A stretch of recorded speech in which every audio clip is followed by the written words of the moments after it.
สบายดีทุกคนมื้อนี้ก็ออกมาให้มานาคือเก่าพี่น้องมาให้มานาคือเก่าก็ไปเบิ่งแบะเอาเนาะแต่ว่าทั้งภาพหรือเสียงพี่น้องถ้าพี่น้องฟังบ่ชัดเจนเนาะรบกวนก็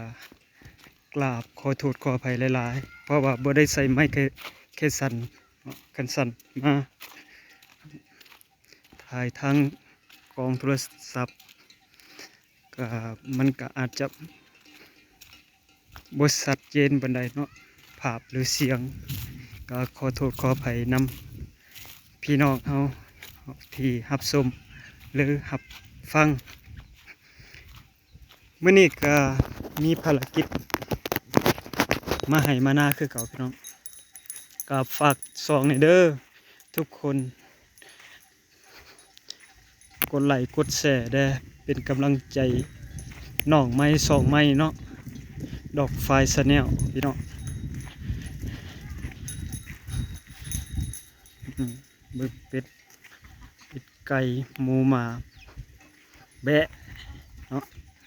มาวันนี้ก็ได้ทั้งเอาก็บ่มีหยังหลายพี่น้องอยู่ให้อยู่หน้าบึงงัวควายนี่แหละพี่น้อง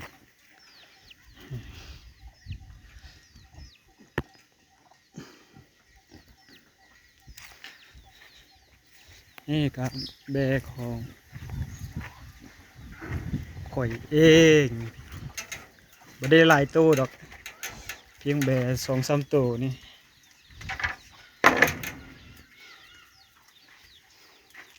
บ่หลวงบ่ลายดอกใส่น้อแม่น้อยนั่นนะนี่ใส่บ่เห็น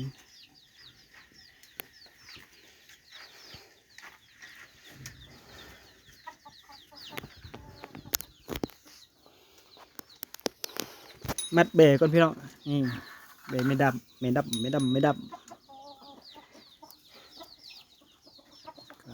ลูกนึงใส่แน่นึงบ่เห็นยี่ใส่เนาะเนาะอันนี้ก็มีบ่มีเพื่อได้จับกองพี่น้องจับเองบ่ได้ถือมาขากองก็ขอโทษขออภัยนำหลายใส่เนาะแม่หนึ่งเนาะอยู่ใส่เนาะก็เด้อพี่พาไปเบิ่งก่อนเลยมาโอ้อยู่พุ่น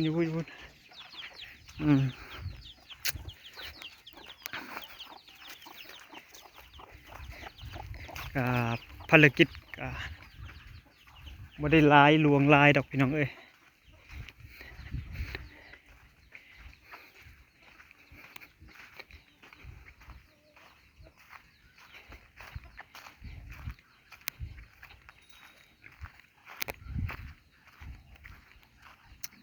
เฮ้ตัก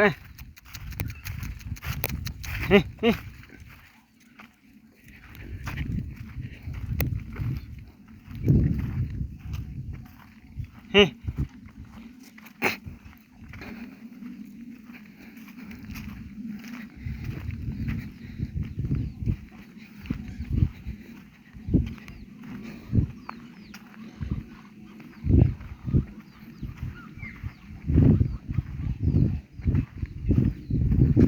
ใส่ตัวหนึ่ง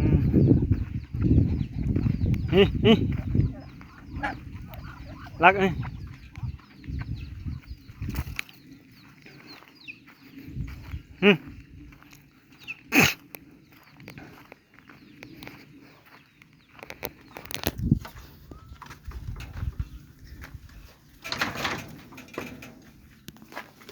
ยู่นี่นั่งอยู่อ๋อ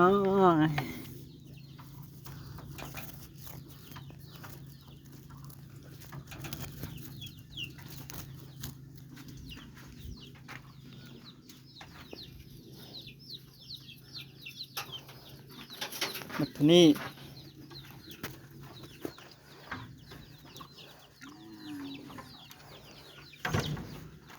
จึงได้ก็ขอปิดคลิปด้วยพี่น้องเด้